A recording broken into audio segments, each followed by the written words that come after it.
Ya adalah gini. Serius. Masih jam buat serius, oke? Serius lu nggak tahu? Udah itu udah di-on-in. Oh, udah. Sebelum dimulai, izinkan saya pantun terlebih dahulu Bapak Ibu ya.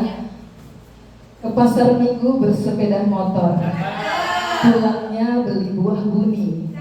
Saya sebagai moderator membuka acara Praktik Baik hari ini. Assalamualaikum warahmatullahi wabarakatuh. Selamat siang, salam semangat untuk kita semua.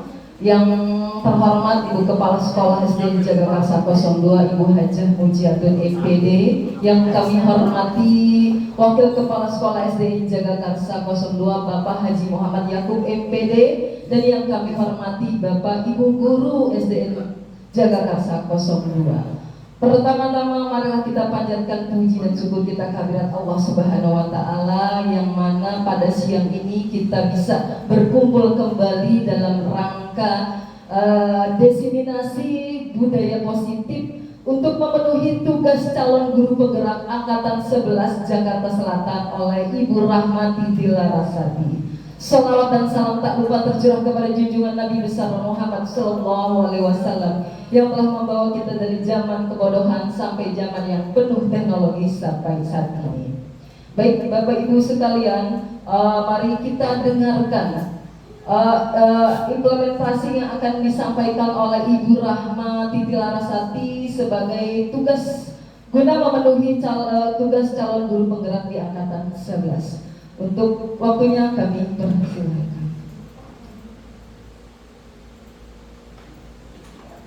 Baik, untuk sebelumnya mari kita dengarkan sambutan yang akan disampaikan atau yang diwakilkan oleh Bapak Haji Muhammad Yakub.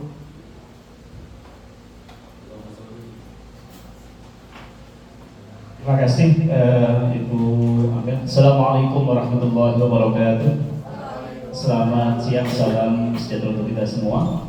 Yang sama kita hormati calon guru penggerak kita, Ibu Rahmati Dilarasati, Bapak dan Ibu Guru SDN Jagakarsa 02 yang kami muliakan.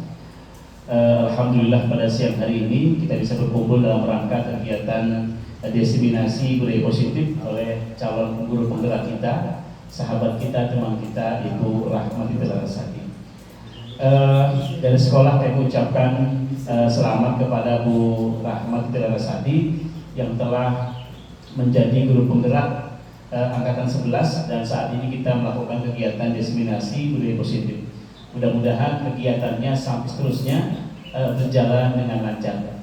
Bagi Bapak dan Ibu guru yang lain, tentunya ini menjadi motivasi kita semua agar membersamai kegiatan ini, agar persiapan nanti ketika ada persiapan guru penggerak A12 dan sudah siap untuk melakukan itu. Dan yang paling penting, selamat kepada Ibu Rahmati Dilarasati. Mudah-mudahan terus untuk memberikan kegiatan diseminasi budaya positif pada kesempatan siang hari ini. Terima kasih. Mohon maaf. Assalamualaikum warahmatullahi wabarakatuh.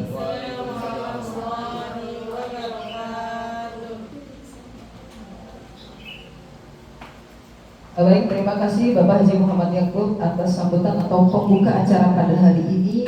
Baik Bapak Ibu, mari saja kita langsung mendengarkan implementasi yang akan disampaikan oleh calon guru penggerak kita, Ibu Rahmati Dilarasati.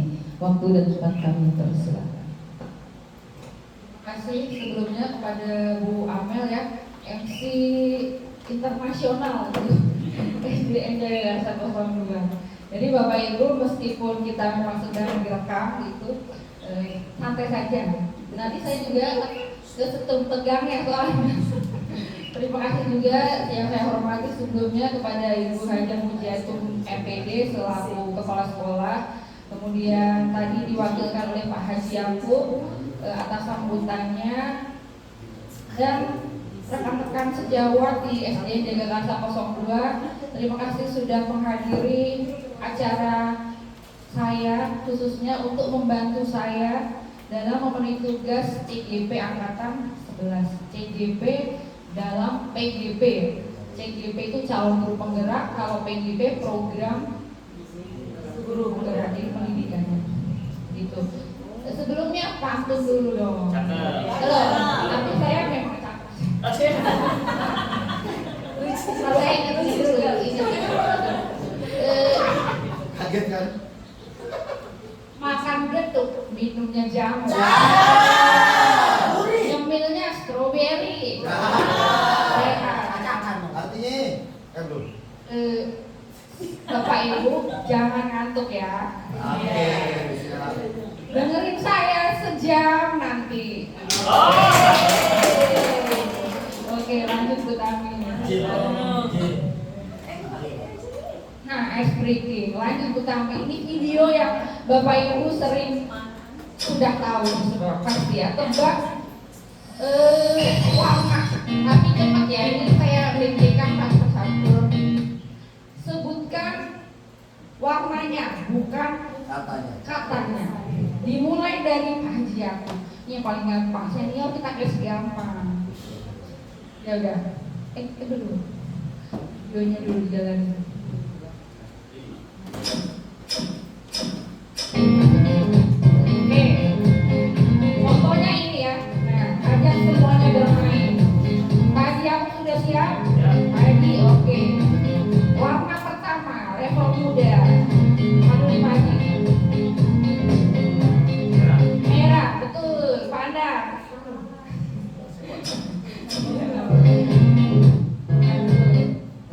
Tadi merah sudah pandang. Hijau, betul. Utami.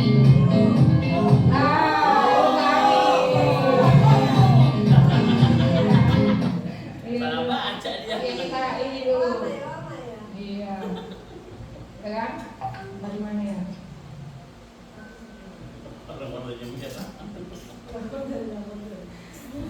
Bisa sih. Lagi slide yang satu lagi kita lanjutkan.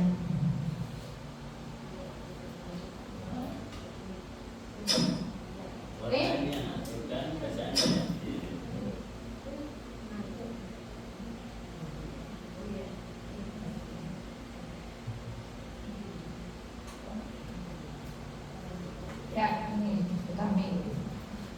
Dipasin pas apa namanya? Warna-warnanya. Tadi sampai utami, Bu Nunu siap ya, Bu Nunu biar nggak ngantuk. Tegang dulu, tegang. Warna bacaan ya, Pak ya.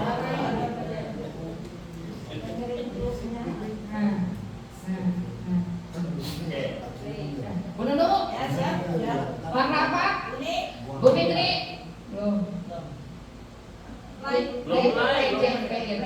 lainnya Bu. Fitri? Hijau. Hijau.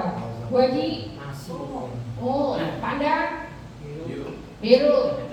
Alia? Bu Alia? Hitam. Bu Jadi? Tunggu. Iya, bener. Udah mau salah aja ya. Biru. Biru. Bu, nah ini level sedang ya. Kemudian Pink. ya, pink, betul. Bu Ima? Merah. Merah. Bu Rina? Biru. Biru. Bu Amel? Biru. Pak Ari? Abu-abu itu. Iya. Abu-abu. Betul ya. Ada ungu. Terakhir Pak Eri? Pink. Betul Sama sekali. ini. Mereka gampang ya, gampang. Nah sekarang yang agak sulit, coba saya punya tebak-tebakan yang bisa nanti ada door prize-nya dari saya.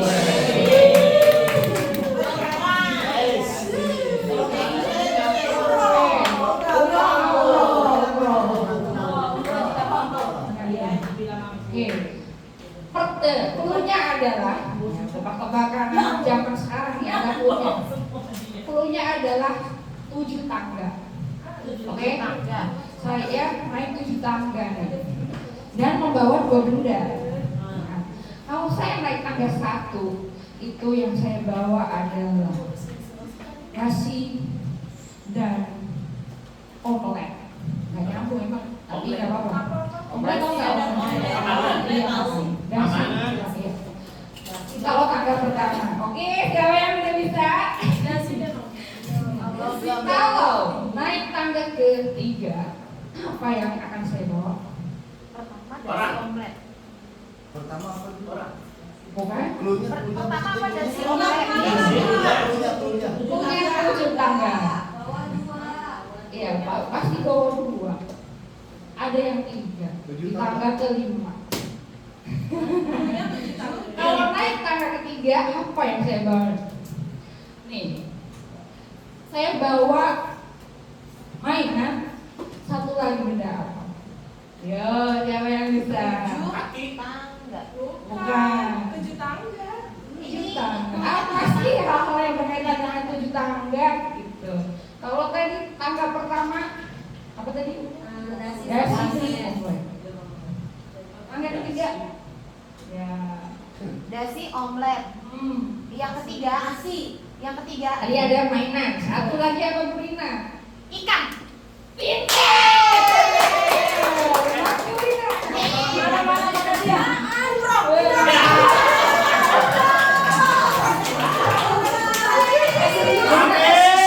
Tebakan dong. Tangga keberapa?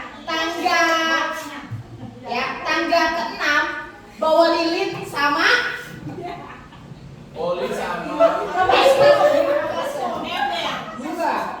Siapa satu lagi? Boleh sini dulu. Hah? Air. Bener. Saya rasa nggak sengaja nih bagi yang tahu. bisa jadi air.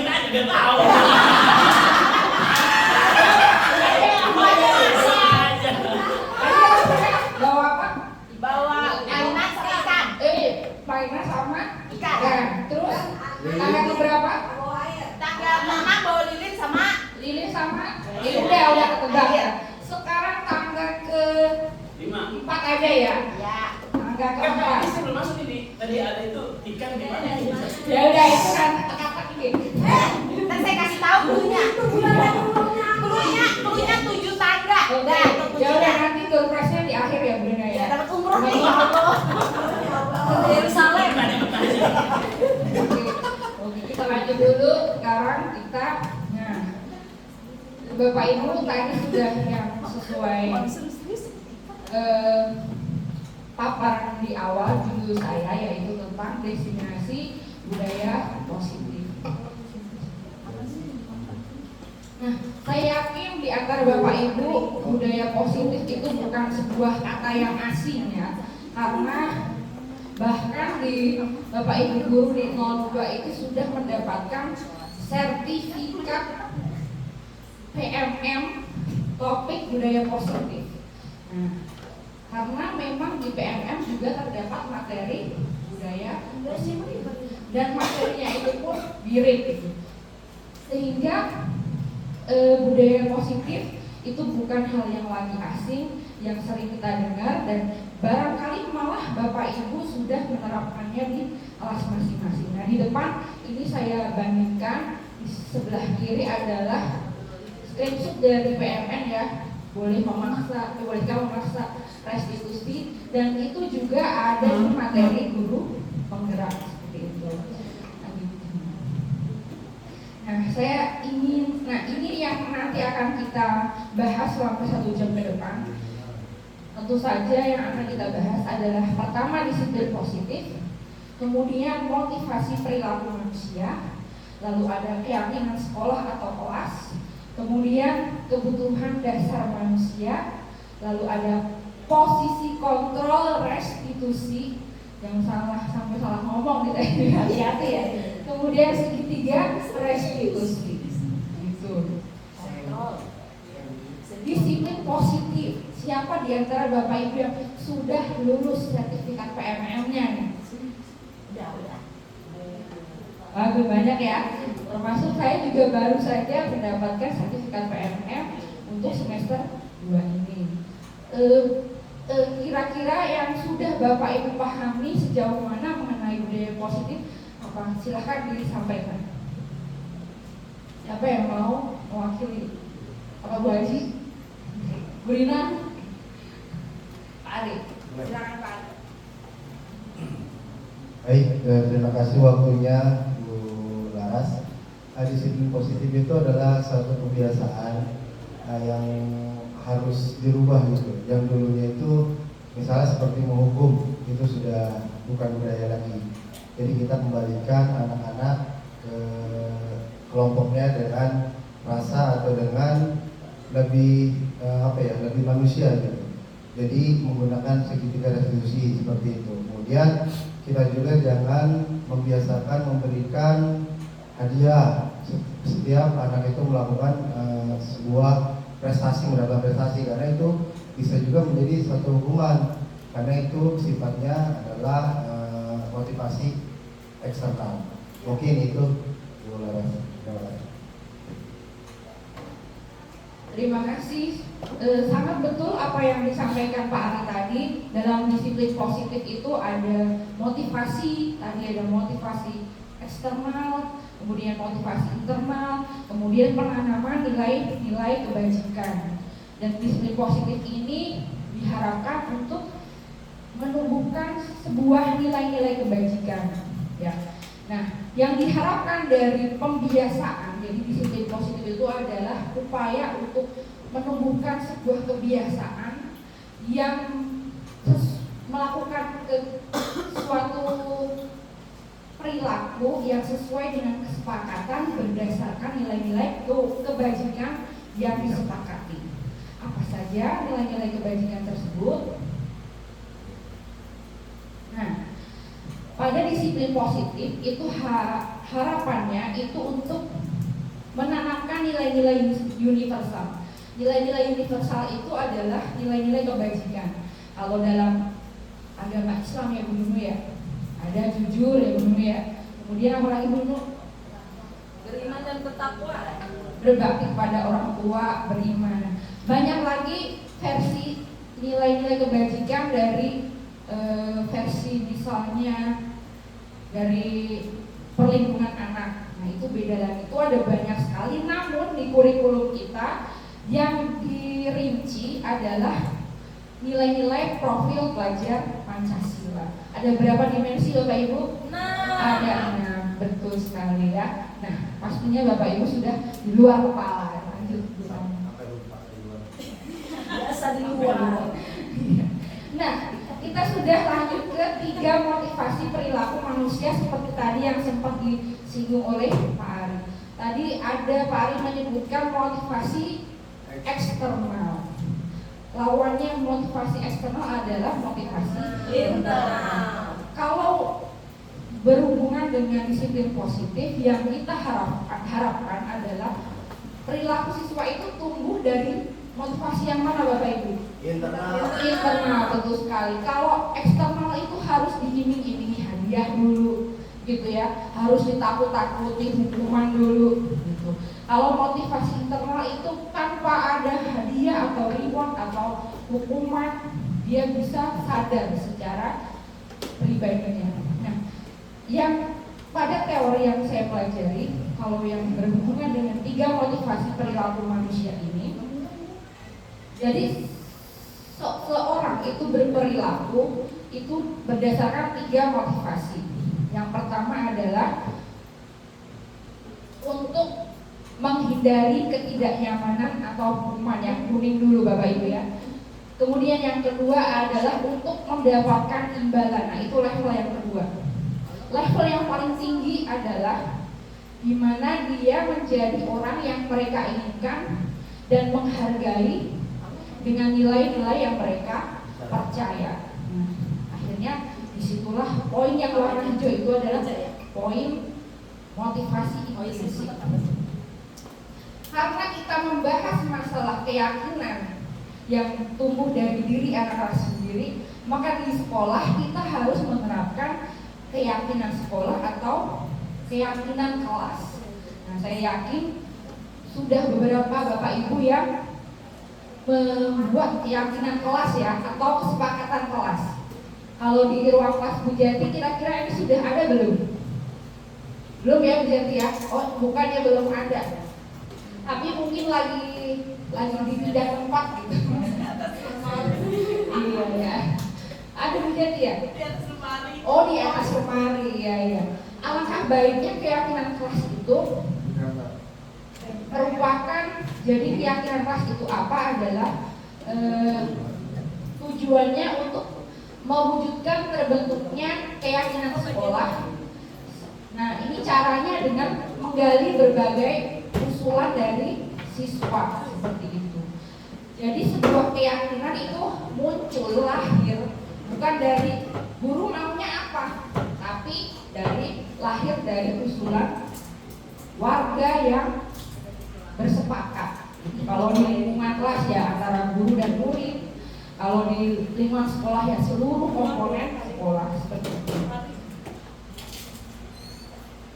Nah, pada gambar itu adalah salah satu contoh bagaimana mengusulkan sebuah keyakinan kelas. Bisa dengan metode menulis, menempel di papan tulis gitu ya. Atau kalau menggunakan gadget ya bisa usul dengan aplikasi-aplikasi tertentu seperti itu, dan atau dengan diskusi bersama yang akhirnya mendapatkan sebuah kesimpulan yang disepakati bersama. Oke, nah itu adalah contoh keyakinan kelas. Kalau di kelas saya sendiri saya tempel di dinding. Jadi kenapa harus ditempel? Karena itu seperti pengingat atau reminder. Hari ini ada yang melanggar. Nah, kenapa kamu melanggar? Saya melanggar. Perbuatannya apa dulu? Apakah sesuai dengan keyakinan? Kalau tidak sesuai, artinya dia telah melanggar sebuah kesepakatan. Padahal dia dulu menyepakati itu. Kenapa menyimpang? Oh berarti ada yang dilanggar. Jadi nanti akan ya kita sampai. Tak terasa cepat juga ya. Oke, ice breaking lagi, game Abu dan Abi. Ada yang sudah pernah tahu gamenya? Belum. Kira-kira ini gamenya bagaimana? Ada Abu, ada Abi, berarti perlu 2 orang. Berpasang ya. Kalau sekarang A dulu ya. Abu dan Abi. Berpasangan siap Bapak Ibu ya? Ya, siap. Bu Aji dengan Bu Alia deh. Silakan disepakati siapa yang mau jadi abunya.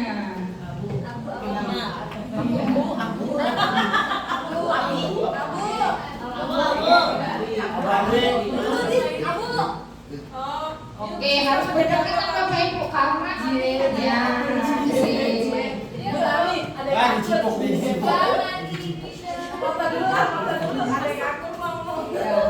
Kemudian silakan disepakati siapa yang jadi abinya.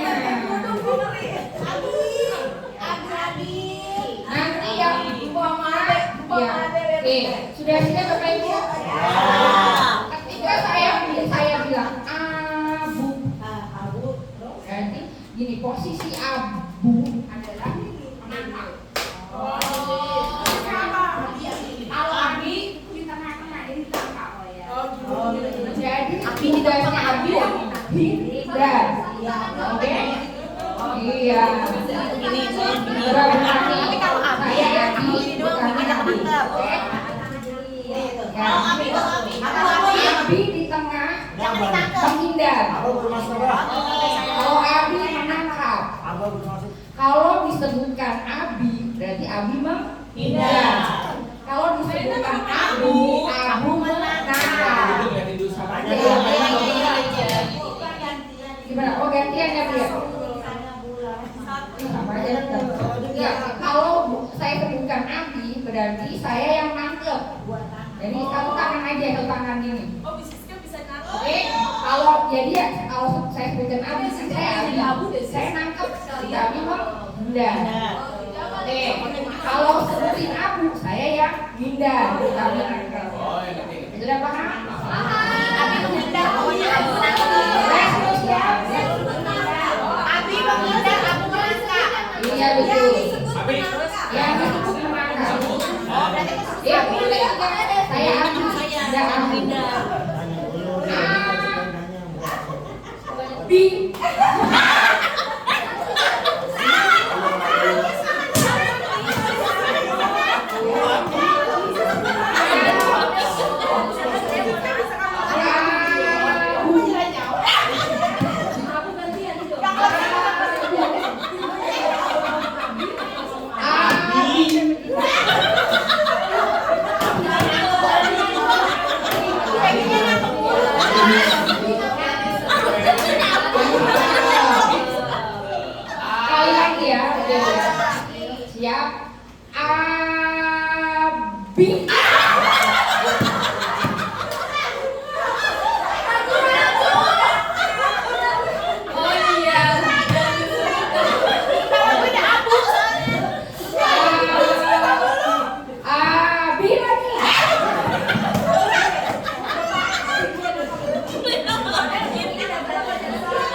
ya, sudah nggak masuk ya.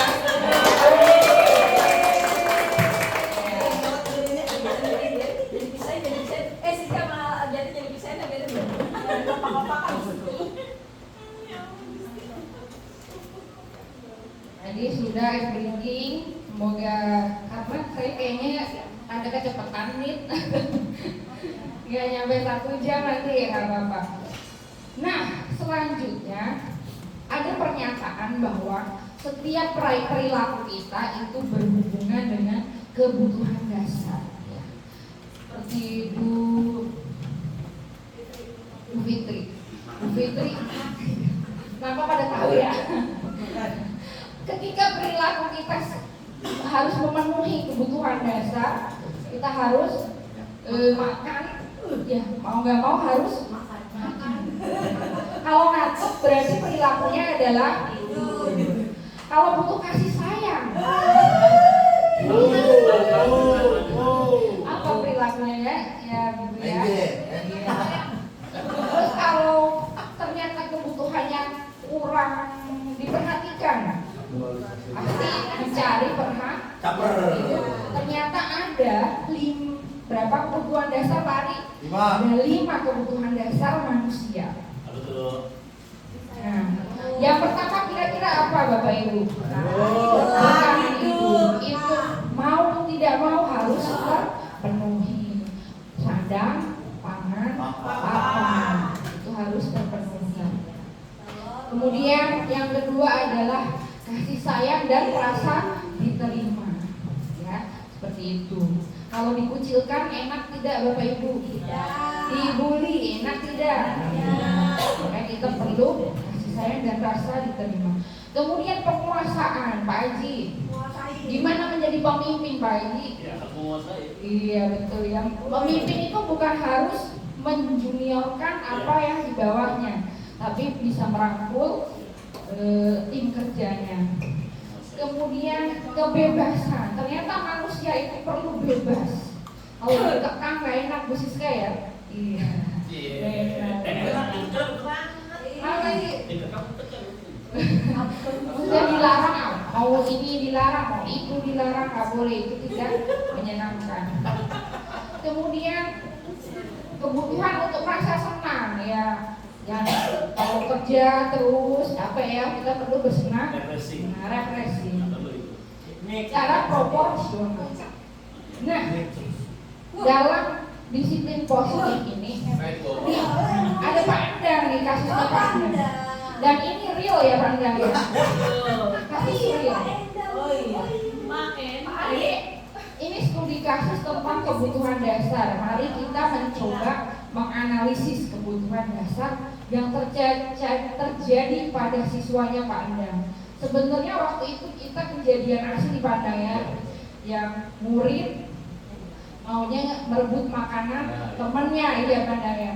Jadi Pak Endang, guru wali kelas 3B, sedang bingung menghadapi ulah salah satu murid di kelasnya, Tommy, ini nama samaran saja, tapi sebagai ilustrasi juga, dia Tom Cruise, yang seringkali meminta bekal makan siang mereka dengan paksa meminta bekal teman-temannya. Jika Anda menghadapi situasi seperti Pak Anda, apa yang akan Anda lakukan? Terus, menurut Anda, kira-kira apa alasan Tommy melakukan hal itu? Nah, ada yang ingin berpendapat? Saya pikir sebagai Pak Endang wali kelas ini perlu memanggil sebagai Pak Endang wali kelas ini ada komunikasi baik dengan orang tua ya, agar kebutuhan yang semacam ini tidak terlantarkan gitu ya. Jadi kadang-kadang orang tua memang kurang ada masukan dari kita. Makanya dengan begitu, dengan adanya masukan dari Pak Endang sebagai wali kelas bahwasanya anak ini suka merebut, kemudian anak ini sangat-sangat butuh makan di siang hari. Saya pikir ketika ada komunikasi baik dengan orang tua, ini ada solusi gitu ya. Nanti orang tua memberikan jalan keluar, bisa menambah uang jajan, atau barangkali dengan cara yang lain mungkin dapat saya. Terima kasih Pak Haji. Apa Bapak Ibu ada yang ingin berpendapat lain? Lanjut ya. Ternyata dalam studi kasus ini kita tampilkan beberapa alasan Tommy melakukan hal tersebut. Misal, jika alasannya adalah ternyata orang tuanya tidak membawakan bekal makan siang, maka kebutuhan dasar yang sedang berusaha dipenuhi oleh Tommy adalah kebutuhan untuk bertahan hidup. Iya, itu sekali. Jadi betul sekali tadi yang disampaikan Pak Haji Yakub. Salah satu solusi untuk mencari solusi ya, salah satu cara untuk mencari solusi tadi adalah berkonsultasi dengan orang tua. Namun perlu digali dulu alasan anak ini, kebutuhan dasarnya apa. Seperti itu baru kita mengarah kepada solusinya. Kemudian ya, itu tadi jawabannya adalah bertahan hidup. Ketika konteksnya nggak pernah dibawai bekal, bahkan belum sarapan dari rumah, berarti dia kebutuhan dasarnya adalah bertahan hidup karena memang lapar. Kemudian jika alasan Tommy ini bakal dibawain, sarapan sudah, tapi dia tuh merasa senang ketika temannya memperhatikan dia. Ketika temannya melaporkan tindakannya itu pada gurunya memberitahu orang tua sehingga orang tua jadi memperhatikan si Tommy ini. Jadi kira-kira kebutuhan dasarnya apa Bapak Ibu? Kasih sayang. Perhatian. Coba Pak Mines jawabannya adalah ya kasih sayang dan rasa diterima. Ini ya, anak-anak kita kadang ada yang suka mencari perhatian ya. Barangkali di rumahnya mungkin dia kurang, rasa kebutuhannya itu kurang. Jadi dia mencari perhatian di luar dari lingkungan asalnya. Ada lagi ketika alasan Tommy itu ternyata adalah karena temannya jadi takut, oh dia seneng nih ya, seneng temannya takut. Biar dia ada Bapak Ibu murid kita yang seperti itu pernah ya mengalami atau menemukan. Nah, apa kira-kira kebutuhan dasarnya? Ini menguasai. Pengen menguasai. Nah, ternyata memang penguasaan itu adalah naluri manusia. Ya, jadi ketika anak ada yang lebih senior daripada teman-temannya, Gak usah. ya itu mungkin karena Jangan seperti yang ya bisa jadi itu. Jadi ketika menghadapi kasus seperti ini jangan langsung wah ini anak memang nggak benar, jangan tapi memang dia berangkat dari kebutuhan dasar yang tidak terpenuhi seperti itu. Jadi sudut pandang kita harus dirubah. Lalu ternyata sudah diberi makan tapi bakalnya itu saja, akhirnya merasa bosan dan mengganggu makanan temannya tadi. Nah, dia ini mencoba beraneka makanan sehingga merebut. Kira-kira apa kebutuhan dasar yang tidak terpenuhi dari Tommy? Bebas aja. Oke? Iya betul. Dia tidak bebas mencoba makanan ya. Hanya itu saja. Dan itu buat anak membosankan sehingga tidak terpenuhi rasa bebasnya. Nah, jadi dia berperilaku seperti tadi ya. Kemudian alasan yang terakhir, ketika dia mengiseng di makanan teman tadi, dia hanya sekedar iseng dan senang nih gangguin temennya ya, jahil ya. Itu berarti dia ternyata kurang terpenuhi rasa kebutuhan akan kesenangan. Bapak Ibu mau senang kan? Sama seperti kita, anak siswa-siswi kita juga mau rasa senang. Bapak Ibu juga tidak pengen bosan. Begitu juga dengan siswa-siswi kita. Itu mengenai ada berapa tadi kebutuhan dasar? 5 ya. Nah, sekarang kita beralih pada hal yang juga berperan dalam disiplin positif, yaitu adalah posisi kontrol restitusi. Kita kebelakangkan dulu restitusi. Kita angkat dulu dua istilah posisi kontrol kita sebagai guru kepada siswa, Kira-kira menurut Bapak Ibu itu tentang apa saja? Ada yang ingin berpendapat?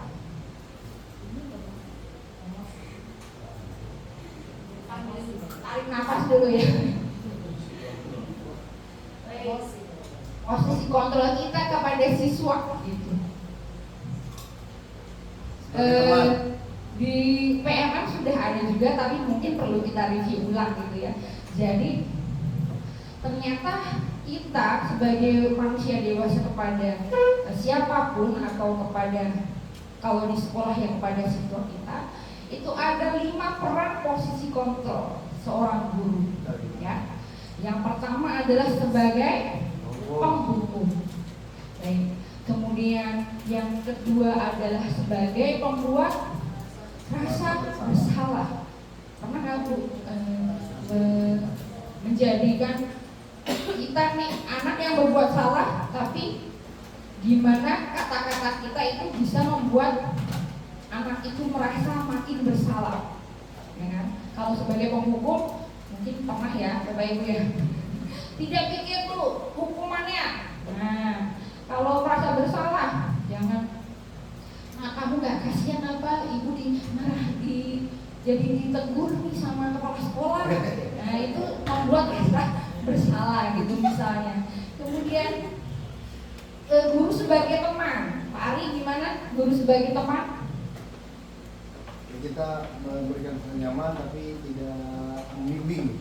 Ya, jadi ternyata kita lebih menyetarakan diri. Ya. Kemudian guru sebagai pemantau. Nah, bagaimana itu guru sebagai pemantau? Kemudian guru sebagai manajer. Tuh.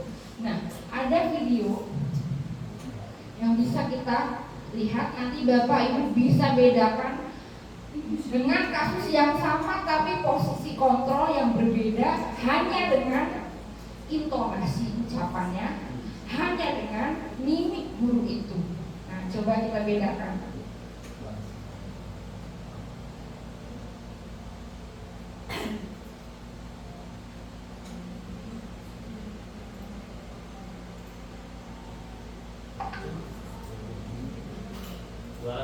Ini masalah tersebut. 4. Posisi pemantau atau monitor, dan 5. Posisi manajer. Untuk lebih memahami kelima posisi tersebut, mari kita saksikan kasus Naren yang terlambat hadir 20 menit di sekolah dan melihat bagaimana kelima posisi kontrol dalam menghadapi masalah tersebut.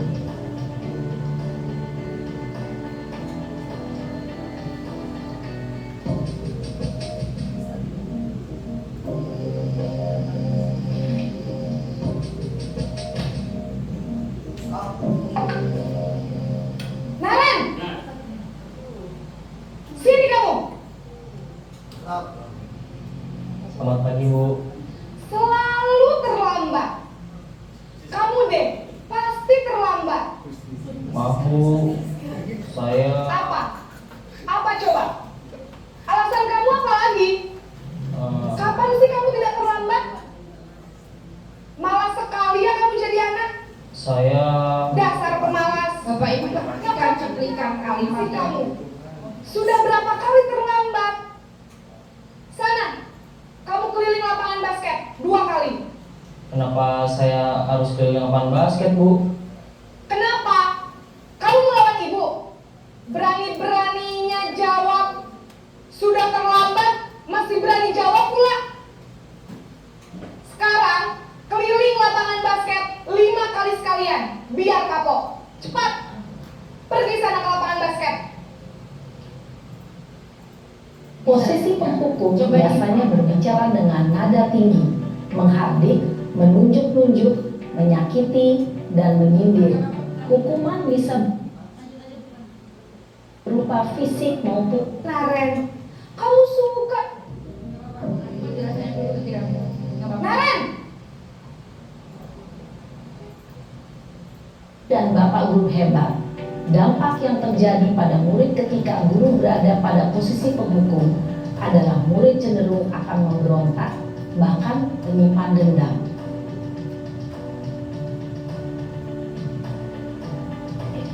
tadi Paus Guru, ya kita garis bawahi. Bahkan posisi penghukum ini terkadang perilaku atau pelanggaran yang terjadi itu tidak nyambung dengan hukumannya. Ya, tadi hukumannya terlambat. Kenapa dihukumnya lari? Ya kan Bapak Ibu ya. Nah, itu posisi penghukum. Kemudian lebih cenderung keras dalam verbal maupun tindakannya seperti itu posisi penghukum. Dengan kasus yang sama kita lihat bagaimana seorang guru menjadi posisi pembuat merasa bersalah.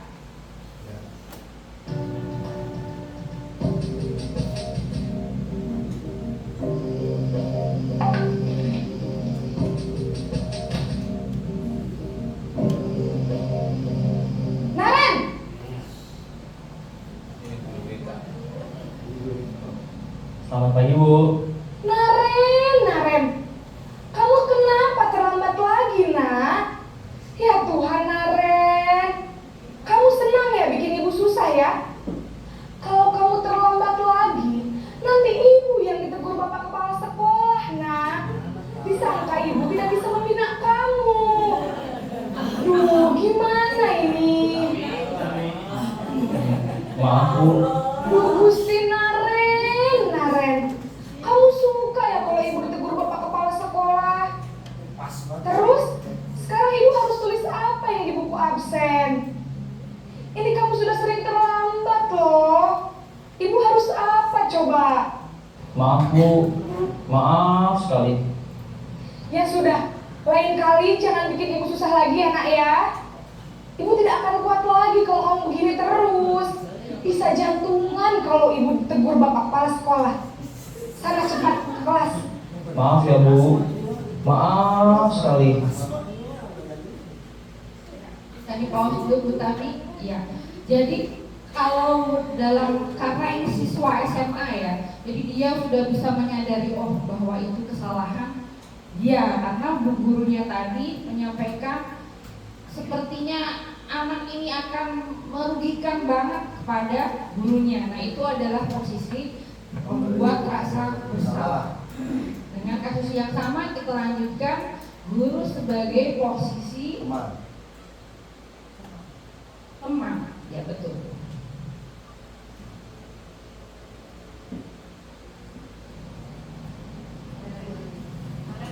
Karena kasus yang sama agar kita bisa bandingkan. Wah, sudah jam berapa ini nak? Terlambat lagi ya sayang. Iya Bu. Habis ibu saya lupa membawakan saya Bu. Kamu malah menyalahkan ibu kamu. Kamu bukannya anak yang larinya paling kencang. Kok terlambat sih? Iya Bu. Saya memang terlambat bangun tadi. Jadi biarpun saya lari kencang, tetap gak kekejar Bu. Ya sudah sana. Nanti lain kali larinya lebih kencang lagi ya. Biar gak terlambat lagi. Bikin seneng ibu demi ibu. Bisa kan? Bisa lah Bu. Ya sudah sana masuk kelas. Ibu beresin urusan absen kamu. Kamu ini ada-ada saja. Dalam posisi teman, guru berbicara dengan nada suara ramah, akrab, cenderung bersenda gurau untuk menjaga suasana tetap santai. Murid akan merasa senang, aman, dan akrab dengan guru. Identitas yang tercipta adalah identitas sukses atau berhasil.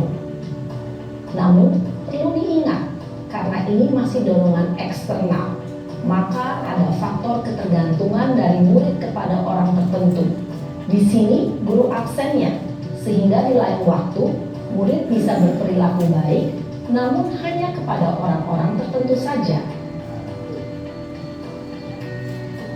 Paus dulu, terima kasih.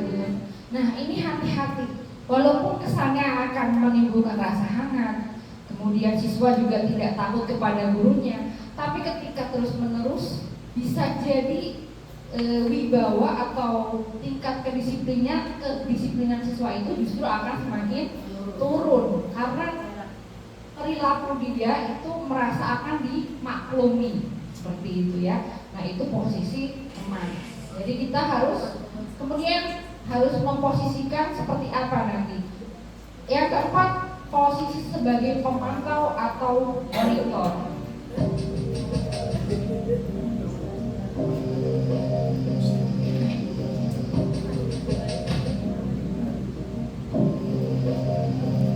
Naren,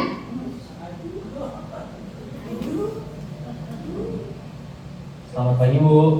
Naren, apa peraturan sekolah kita tentang jam berapa kita harus masuk sekolah, nak? Kita harus di sekolah jam 7 Bu. Iya betul, sekarang sudah jam 7.20. Naren sudah tahu konsekuensinya jika terlambat hadir. Paham Bu. Saya harus tinggal kelas pas jam istirahat selama 20 menit.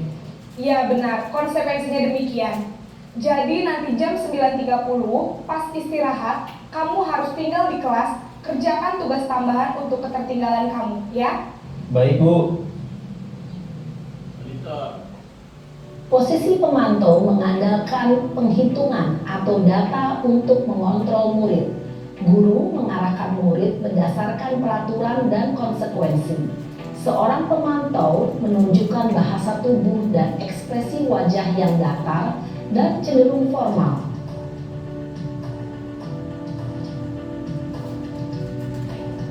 Nah, setelah dilihat tadi, kira-kira posisi pemantau bagaimana Bapak Ibu menurut Bapak Ibu? Di SD nggak bisa. Di SD kurang bisa diimplementasikan Bapak Ibu, Bapak Haji ya. Ya. Jadi ketika dasar dari posisi pemantau ini adalah nih sudah ada aturan. Kalau kamu melanggar sudah tahu konsekuensinya. Ya udah itu kamu jalani itu. Jadi kaku ya. Mencoba menanyakan alasan siswa tidak, tapi nggak terlambat. Tidak, itu adalah posisi siswa diposisikan bahwa mereka harus tahu konsekuensinya, alasannya apa, karena saya sakit kah, atau alasannya kenapa, itu tidak mau tahu. Ya kamu salah, jalani konsekuensinya. Itu adalah posisi pemantau. Terakhir adalah posisi sebagai manajer.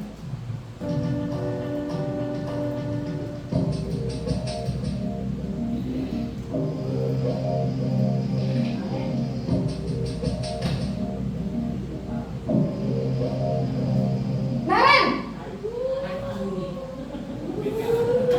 Naren kenapa mulu? Bu. selamat pagi Naren. Maaf Bu, saya terlambat. Iya, sekolah masuknya jam 7, sekarang sudah jam 7.20. Jadi sekarang bagaimana nih Naren? Maaf Bu, saya lupa setel alarm saya semalam. Baiklah, menurut kamu, keyakinan sekolah yang mana yang perlu kamu tingkatkan? Menghargai diri sendiri dan orang lain mungkin ya Bu. Setuju. Jadi, apakah Naren meyakini prinsip saling menghormati tersebut? Iya Bu, saya meyakininya. Apakah Naren bersedia memperbaiki masalah keterlambatan ini? Bersedia Bu. Bagaimana kamu akan perbaiki masalah keterlambatan ini? Saya akan coba untuk tidak lupa menyetel alarm saya Bu. Baik, kalau Naren lupa menyetel alarm di rumah, ada orang yang kira-kira bisa bantu mengingatkan tidak? Ada Bu, kakak saya, Kak Emma. Ada lagi selain Kak Emma? Selain Kak Emma, ada ibu saya. Baik, jadi yang mengingatkan Naren adalah Kak Emma dan ibu kamu ya? Kira-kira akan mulai setel alarm kapan nih Naren? Setelah pulang sekolah, akan segera saya lakukan. Baik, jadi Naren akan setel alarm untuk bangun besok pagi dan akan diingatkan oleh kakak dan ibunda Naren ya. Ada lagi yang mungkin perlu dilakukan Naren agar tidak terlambat bangun lagi? Tidak ada Bu. Baik Naren, terima kasih untuk kerjasama kamu. Sekarang kamu perlu kembali ke kelas untuk belajar. Baik Bu, terima kasih. Posisi manajer adalah posisi kontrol yang disarankan untuk membimbing murid memiliki sikap disiplin yang positif, yaitu murid yang mandiri, bertanggung jawab, dan dapat memecahkan masalah. Tujuan dari posisi ini adalah agar murid dapat berefleksi atas tindakannya. Guru akan dengan tulus memberikan pertanyaan-pertanyaan bermakna sehingga membuat murid dapat belajar dari kesalahannya dan mencari sebuah solusi untuk menyelesaikannya. Baik, dari 5 tayangan tadi Bapak Ibu ya, ada yang ingin berpendapat apa nih yang paling membedakan posisi manajer dengan posisi kontrol yang lain? Silakan, Bu Siska mungkin. Saya punya pengalaman Bu. Anaknya Bu, saya Sabrina, anak Murina apa Bu Siska? Sabrina. Sabina. Salsabila. Salsabila ya. Murina ya. Suatu hari Salsabila terlambat ke sekolah ya. Akhirnya ini mohon pendapat juga teman-teman, nanti mas gimana kan gitu ya. Akhirnya Salsabila saya ajak, saya bawa ke depan bagian panggung saat olahraga gitu ya. Tapi berikutnya Salsabila nggak pernah lambat lagi gitu ya. Ini posisinya di mana sih belum tahu juga nih. Karena saya pikir ketika itu saya merasa Salsabila terlambat, saya berharap dia nggak mengulang. Akhirnya oleh saya dan tasnya saya bawa ke bagian depan panggung ketika itu. Menghukum kan dia ya. Tapi alhamdulillah berikutnya saya lihat tidak lambat lagi. Ini hampir sama nih dengan apa yang disampaikan ini. Mungkin Bu Siska dulu ingin berpendapat, silahkan.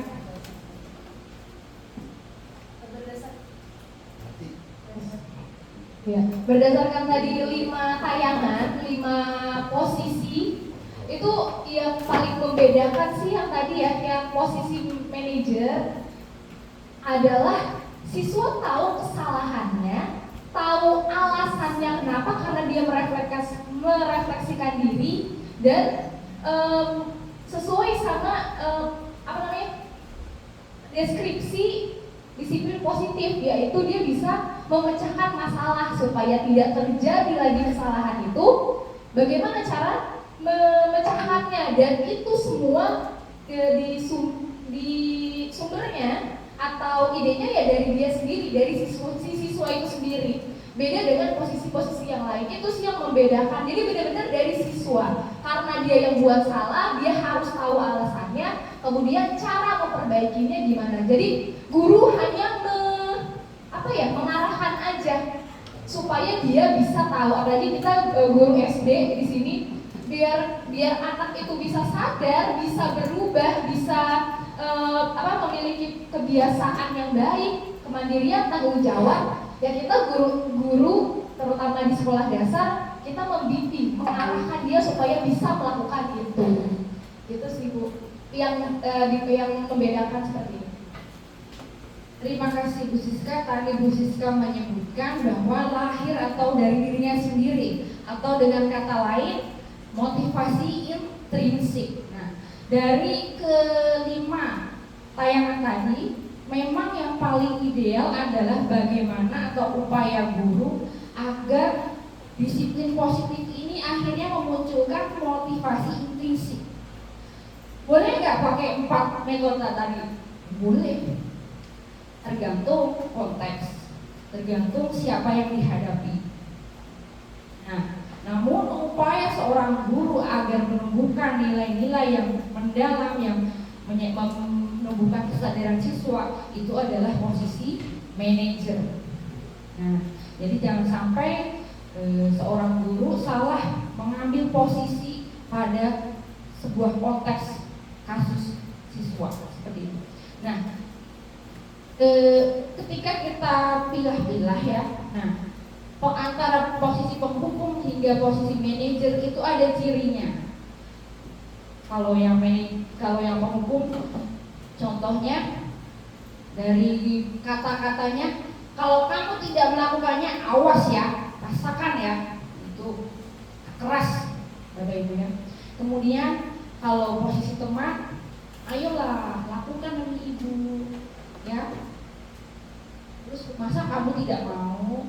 Ingat, ibu pernah bantu. Itu lebih flow ya, lebih setara. Kemudian kalau manajer tadi bahasanya netral, mimiknya netral, tapi tetap ada kesan tegas gitu. Beda dengan posisi teman. Apa yang kita yakini? Nah, disinilah kenapa tadi di awal perlu membuat sebuah keyakinan atau kesepakatan kelas, karena ketika jadi posisi manajer ini, keyakinan ini sangat berperan. Apa yang kita yakini, apa yang bisa kau kerjakan untuk memperbaiki masalah ini, lebih memancing siswa untuk berinisiatif. Ya mungkin di SD kalau kelas 1 bisa dilakukan, nggak tahu Bu, gitu ya. Nah itu memang kita kembalikan lagi pada konteksnya, perkembangan anak itu, ke tercapaian anak tersebut. Ya kita sebagai guru memang berusaha sebagai posisi manajer, tapi disesuaikan dengan siswa yang kita hadapi, seperti itu. Nah, kemudian segitiga restitusi. Segitiga restitusi itu sudah Bapak Ibu lihat tadi sekilas dari posisi manajer. Apa sih segitiga restitusi? Itu adalah sebuah tahapan tindakan. Jadi ada 3 tahapan, ya, yang dilakukan guru untuk membawa siswa menaati kesepakatan kelas atau mengembalikan siswa kepada keyakinannya yang dia sepakati sendiri, begitu. Kemudian secara sadar dan terbuka ketika melakukan kesalahan. Nah, kita merasakan kenyamanan ketika sudah berperilaku jujur.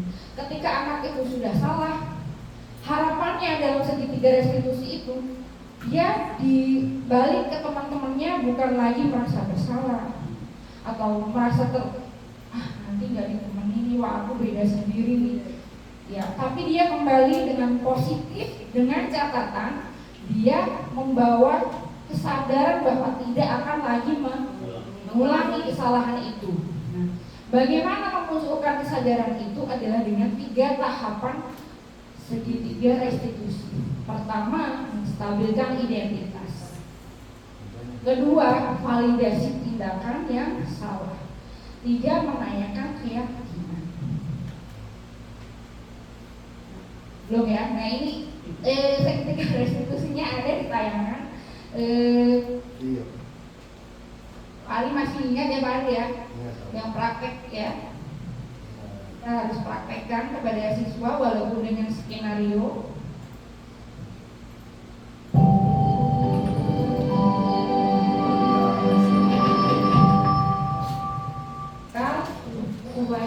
Udah jajan. Suatu pembangunan tertentu dan ada tugas yang harus dikerjakan adalah suatu proses dialog yang dijalankan guru atau Masuk ke validasi tindakan Bu Tami. Oh ya, menstabilkan identitas itu begini. Ketika siswa ternyata dia kasusnya ya, nanti di sini ada kita lanjut dulu menstabilkan identitas. Kemudian validasi tindakan itu adalah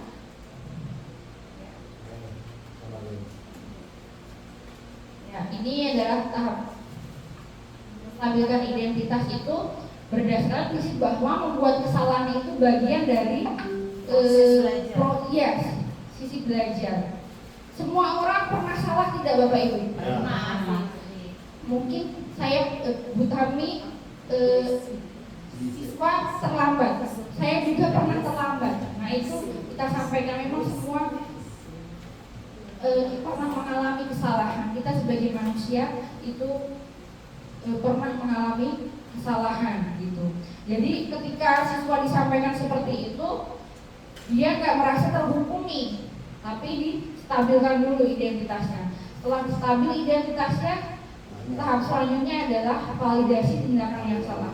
Siswa dipancing untuk menyadari kesalahannya seperti itu dan lebih proaktif untuk menyampaikan solusinya. Kemudian menanyakan keyakinan, balikin lagi ke keyakinan yang tadi dia sepakati bersama, seperti itu. Nah, contoh skenarionya, siswa membaca komik ketika sedang ada tugas yang harus dikerjakan di kelas, sehingga tugasnya tidak selesai. Bagaimana lah langkah segitiga restitusinya? Layarnya bukan. Nomor berapa? Teman-teman sudah selesai belum? Tuh Najibah, dari tadi kamu baca komik. Coba pinjam komiknya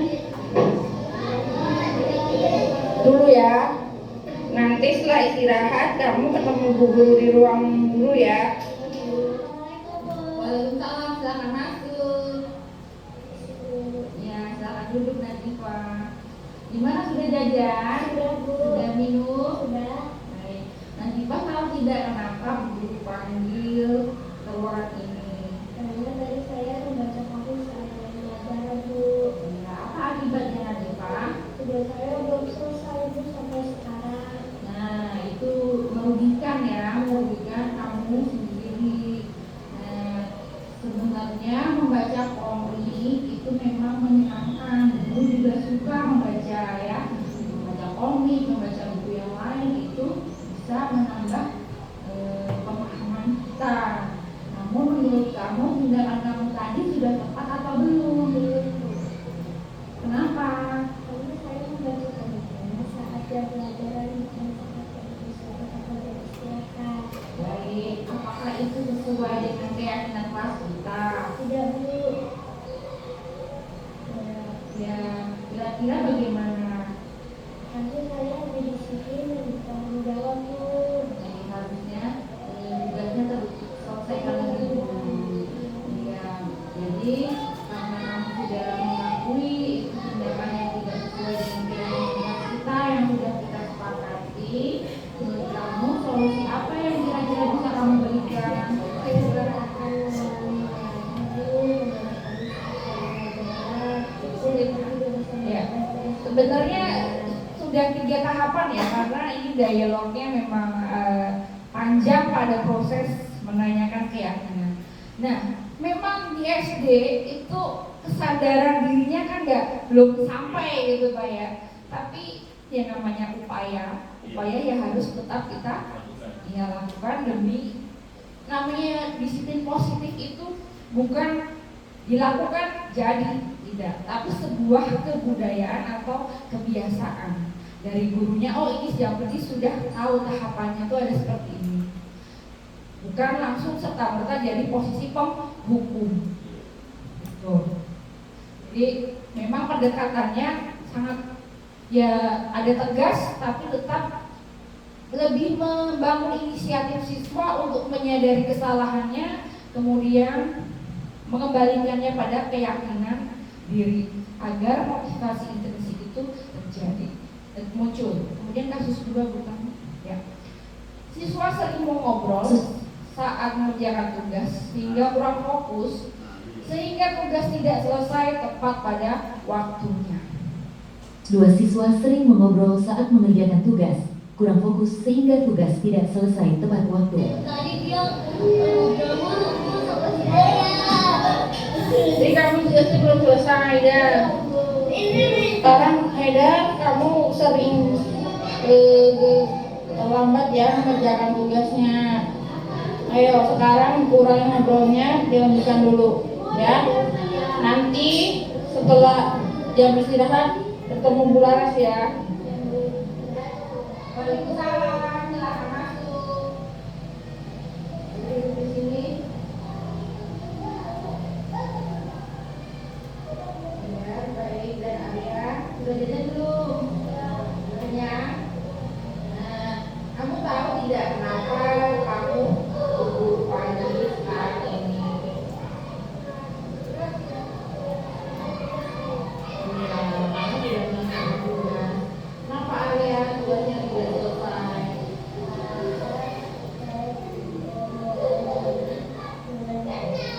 Oh iya, tadi kalian ngobrol ya di kelas ya. Iya.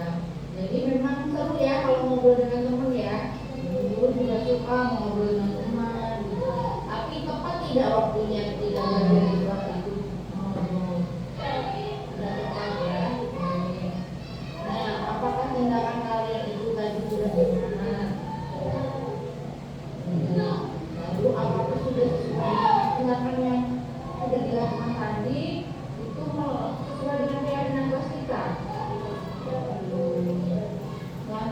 Tuh sudah tergambar ya Bapak Ibu. Jadi itulah seluruh rangkaian tahapan disiplin positif hingga segitiga restitusi, yaitu upaya untuk menangani sebuah kasus ketika ada siswi kita yang menyimpang dari sebuah keyakinan yang telah disepakati. Saja yang dapat saya sampaikan. Sebelumnya, apakah ada yang ingin ditanyakan? Kalau tadi ya, Ibu ada masukan atau tanggapan?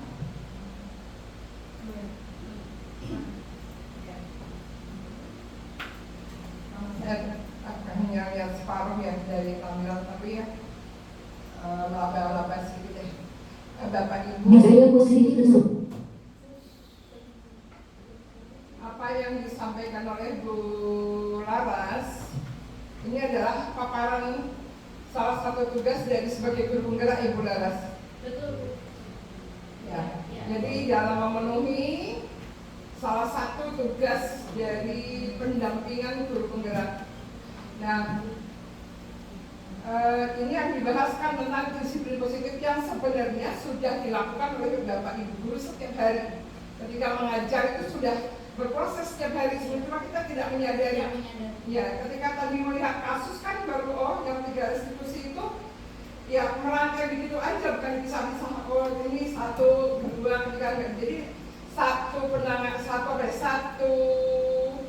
fase ya, satu kali tatap muka itu ya itu 3 rangkaian itu dirangkai menjadi satu. Sebenarnya Bapak Ibu saya yakin sudah sering mengerjakan semuanya. Namanya guru itu kan mengajar dan mendidik. Nah, mendidiknya kan kalau di sekolah biasa lebih banyak karena kita menghadapi anak-anak yang memang namanya pendidikan dasar, yang dasarnya diperoleh di sekolah ini gitu. Maksudnya ada disiplin, salah satu tadi kan yang dibahas disiplin positif tadi yang memang ini menjadi disiplin positif menjadi selalu diangkat di kurikulum Merdeka itu ya, jadi pilihan kita juga kemarin kan yang pertama disiplin positif dimulai dari hal-hal kecil ketika guru mendapati sebuah kasus di sekolah. Jadi sebenarnya bukan baru-baru ya Bu Laras, Bapak Ibu juga semuanya kalau ini yang dibahas. Cuma ini jadi kita ketika Bu Laras paparan, oh iya ya, kalau ngajar itu kan sebenarnya kita sudah melakukan ini, jadi tinggal menyempurnakan karena ini di poin per poin dipaparkan. Jadi mungkin yang kemarin masih agak acak-adul cara nangani siswa, ya udah kita jadi lebih paham lah melalui tahapan-tahapannya karena ada paparan yang luar biasa dari Bu Laras, sudah gamblang banget itunya lah penyampaiannya dan mudah dimengerti oleh kita semua.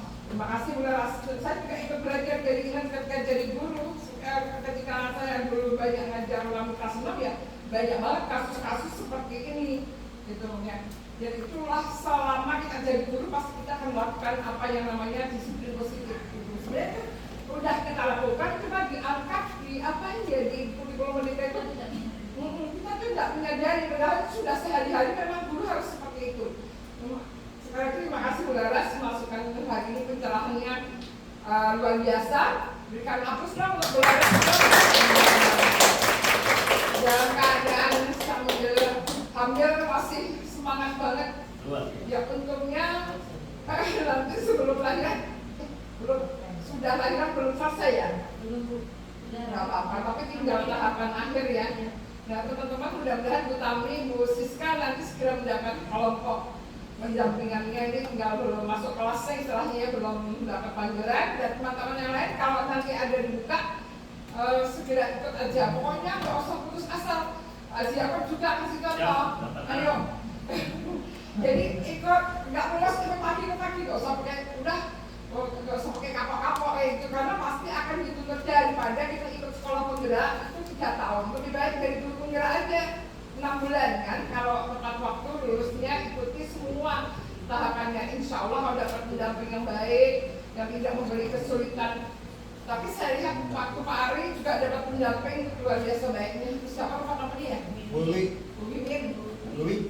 ya itu baik banget gitu. Saya juga salut. Kemudian ini dapat Bu Harmini yang teman saya kuliah di S2 ya alhamdulillah. Insya Allah maksudnya bahkan orang karena ada juga pendamping itu yang gimana ya kayak berkuasa banget gitu ya. Padahal pendamping mendampingin mengarahkan bukan dia berarti sok pintar cuma sebentar cuma beruntung aja itu untuk jadi pendamping gitu kalau dulu gitu. Jadi belajar lebih dulu modulnya dipercepat, bukan berarti orang hebat banget gitu, cuma dapat tugas sebagai pendamping tidak boleh apa ya kayak instruktur gitu. Kalau ini kan benar-benar berlaku 2 orang ini yang saya kesini alhamdulillah benar-benar menjadi sahabat, menjadi pendamping gitu, namanya mengarahkan dan benar-benar sesuai tugasnya sebagai pendamping. Saya doakan teman-teman yang belum nanti juga akan dapat pendamping yang baik. Iya, karena itu berpengaruh banget nanti kalau pendampingnya nggak baik, kamu semua kan belajar bikin tugas itu. Saya selalu kalau masih sempat bikin video ini kan bikin video ini. Minta bantuan teman, memang harus ada kekompakan dengan teman, siapa yang mau merekam, siapa yang mau ini harus saling membantu. Jadi gunanya kita satu keluarga seperti itulah. Jadi siapa yang sedang berjuang, yuk kita apa yang bisa kita lakukan. Termasuk ini juga paparan. Kan Bu Laras kemarin tuh bilang mau paparan, sama ya udah masukkan sekarang Jumat, bukan Jumat aja, karena kalau paparannya di luar Jumat kayaknya kita pada capek, gitu lebih banyak tugas kemarin. Nah, alhamdulillah. Tapi sebenarnya Bu Laras tidak perlu memberikan konsumsi segala itu kayak gitu ya, karena koknya membebani itu nggak usah. Tapi kalau mau banyak rezeki, mau seneng ya, gitu. Jadi, tapi buat saya menjadikan beban buat yang lain-lain nanti setelahnya juga harus seperti ini, takutnya begitu Bu Laras. Ya, jadi, tapi kayaknya dulu nggak ada paparan begini Pak Ari. Ya udah.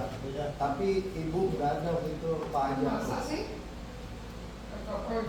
Dulu ada paparan tugas kayak gini? Ada. Oh, di lab ya. Itu saja ya pesan saya. Terima kasih sekali lagi untuk Bu Laras. Assalamualaikum warahmatullahi wabarakatuh. Waalaikumsalam warahmatullahi wabarakatuh. Terima kasih Ibu Kepala Sekolah atas tanggapannya, dan tadi ya Bapak Ibu terima kasih sudah menyimak apa yang saya paparkan, dan saya ucapkan terima kasih atas partisipasinya. Buah nangka, buah selasi. Masih biji ya, selasi. Cukup sekian dan terima kasih. Ada satu lagi tadi belum saya jawab.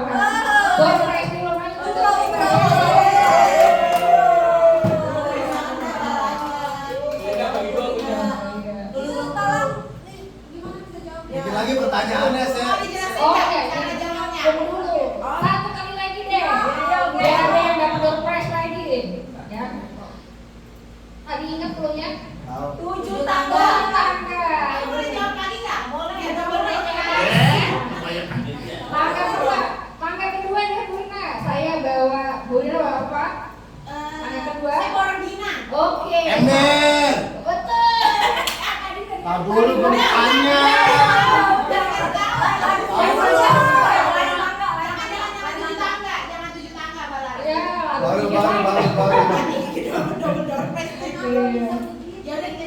Oke, gimana tuh? Dari kata kuncinya, kalau Laras tadi ingat nggak? 7 tangga itu ada di pelajaran apa Ibu-ibu? SPDP. Do, re, mi, fa, sol, la, si. Si doang. Tadi Pak Laras bilang tangga pertama bawa dasi sama omplet. Do. Ya kan? Iya. Nah itu tanya, kalau aku di tangga ketiga bawa mainan sama ikan, aku bilang. Kayaknya bingung deh.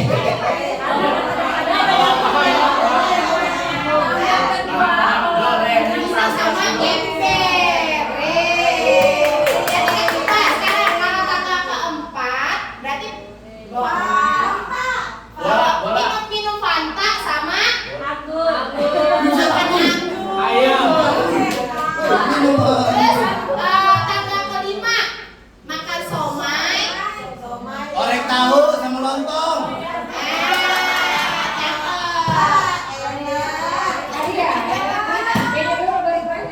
Makan nasi, sama lontong makan nasi.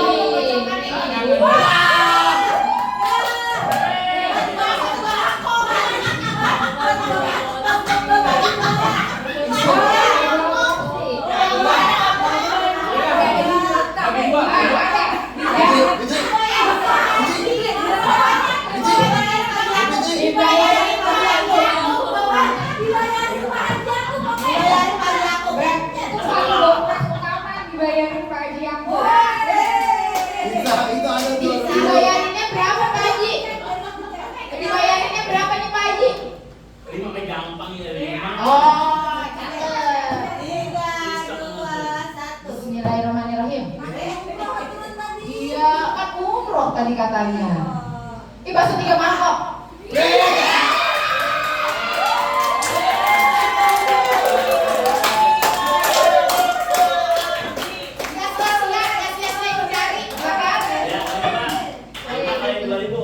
Selamat buat Bu Rina ya.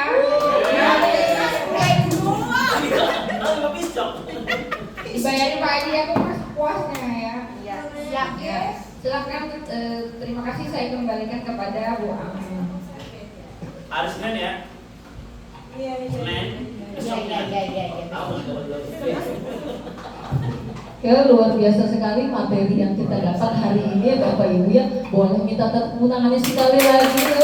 Luar biasa. Kalau dulu penggerak kita angkatan 11 ini.